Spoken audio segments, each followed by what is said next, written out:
রাজধানীতে অধ্যাপিকা দেবস্মিতা পাল খুনের ঘটনায় দম্পতিকে বর্ধমান আদালতে ৩ দিনের ট্রানজিট রিমান্ডে দিল্লি নিয়ে গেল দিল্লি পুলিশ।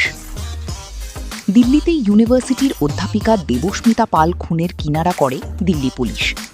বর্ধমান থেকে গ্রেপ্তার হয় দম্পতি রামপ্রসাদ দাস ও বনশ্রী দাস।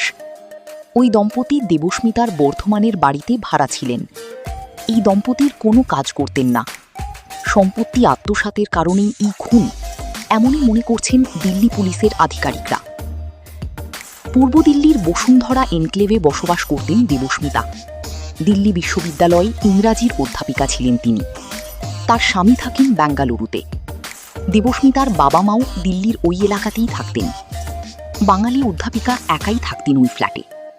পুলিশ সূত্রে খবর, গত বৃহস্পতিবার সকাল থেকে দেবস্মিতাকে বহুবার ফোন করেছিলেন তার দিদি, কিন্তু সাড়া মেলেনি। বাধ্য হয়ে দুপুর 2:30 নাগাদ ফ্ল্যাটে যান দেবস্মিতার দিদি দেবারতী। দরজা বাইরে থেকে বন্ধ ছিল। দরজা ভেঙে ঢুকতেই দেবারতী দেখেন পড়ে রয়েছে দেবস্মিতার রক্তাক্ত মৃতদেহ। হাড়হীন হত্যাকাণ্ডের তদন্তে নামে দিল্লি পুলিশ। হচ্ছেটা কি?